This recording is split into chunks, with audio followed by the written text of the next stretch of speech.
The bank teller slid the receipt across the counter and said, "Mrs. Halloway, this is your 4th withdrawal this week. I hadn't been to that bank in 11 days.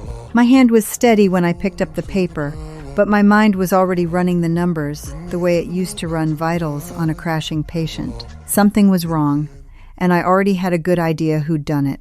What I didn't know yet was that I'd spent 38 years preparing for this exact moment without even knowing it. My name is Eleanor Halloway. I'm 73, and I spent 38 years as a registered nurse at a hospital in Scranton, Pennsylvania, most of them on the night shift in cardiac care. I have silver hair I still keep pinned back out of habit, and hands that shake a little now, but not so much that I can't write. Writing was always my whole life. Every nurse from my generation kept charts, and charts meant shorthand, a private language of abbreviations and symbols so fast and so specific that most doctors couldn't even read them. I charted 100,000 hours that way. It became how my brain worked, even after I hung up my scrubs for good. 3 years ago, my knees gave out on me the way knees do, and my daughter Patricia, who lives 2 states away with a husband and a job that eats her alive, said I needed help around the house. That's when Denise came into my life.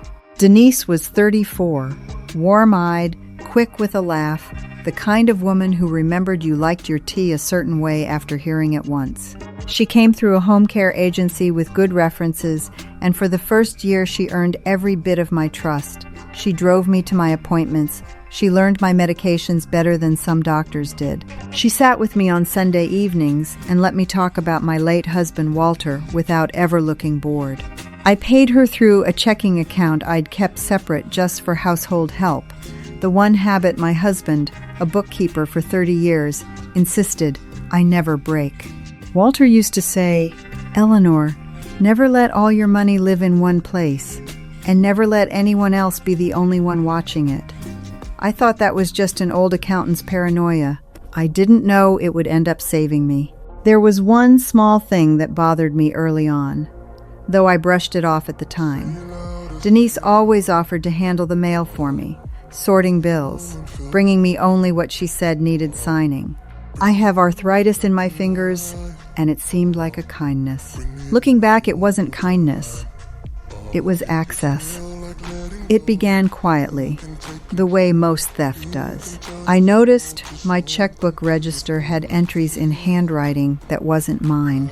Small notes like utility adjustment or medical supply run, amounts that were never large enough to raise alarm on their own. I told myself I was misremembering things, that maybe my memory was slipping the way everyone expects it to at my age.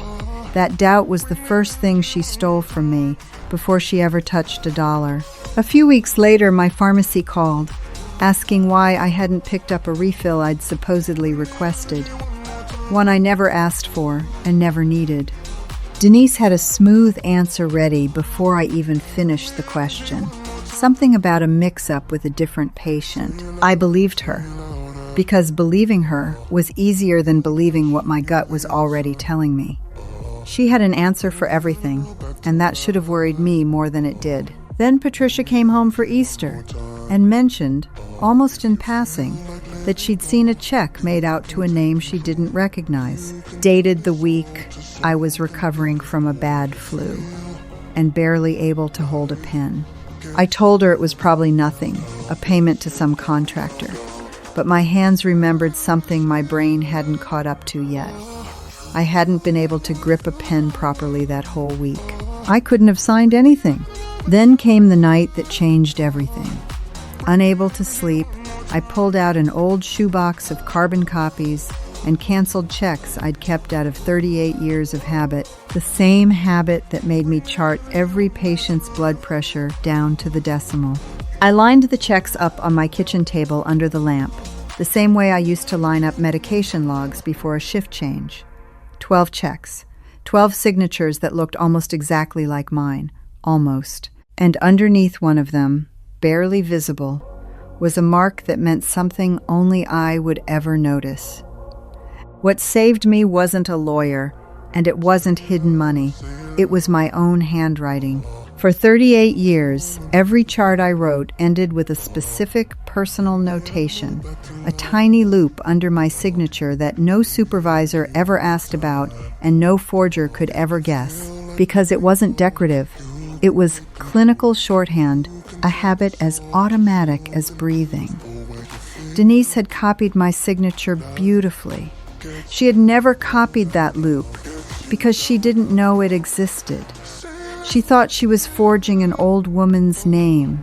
She was actually failing a chart audit she never knew she was taking. I didn't confront her right away. I did what I was trained to do for 38 years when something didn't add up.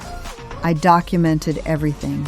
I sat at that same kitchen table for 3 nights, matching every questionable check against my calendar, my pharmacy records, and my own handwriting samples going back a decade, pulled from birthday cards I'd saved because Walter always told me never to throw away proof of anything. I made copies. I called my bank and requested the original signature cards on file.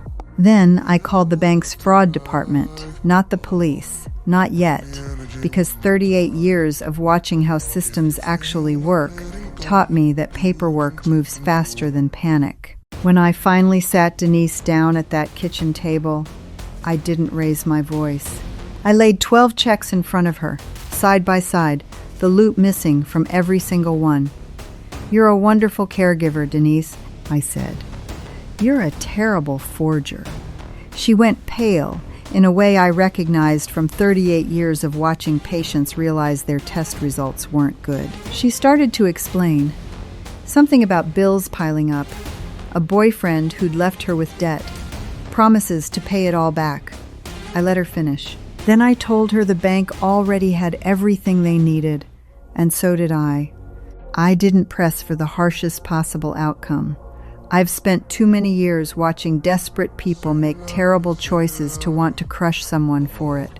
Instead, working with the bank's fraud department and a very patient young detective named Ruiz, I made sure every dollar was documented, tracked, and legally recovered through the bank's fraud reimbursement process, since the forged checks made the bank liable, not me. Denise lost her job with the agency the moment they were notified, and she entered a repayment agreement as part of avoiding formal prosecution, an option the detective said was rare and only possible because my records were so thorough that the case took no investigation at all. I asked for one condition beyond repayment, that she get financial counseling through the county assistance program, not for her sake alone, for the sake of whoever hired her next. The last time I saw Denise, she asked me why I helped arrange the counseling instead of just letting the full weight of the law fall on her. I told her the truth. Because being robbed doesn't mean I have to stop being decent, Denise. It just means I have to be smarter. That was the last thing I ever said to her, and it was enough. Here's what 38 years of nursing and one very bad caregiver taught me, dear. First, always keep a separate account for anyone who handles your money or your mail, the way my Walter insisted decades before anyone had ever heard the words identity theft. Second, never assume your memory is the problem before you've checked the paperwork. Write things down, keep receipts, keep carbon copies, keep anything that proves what actually happened, because proof outlasts trust every single time. Third, don't let kindness make you blind, and don't let betrayal make you cruel.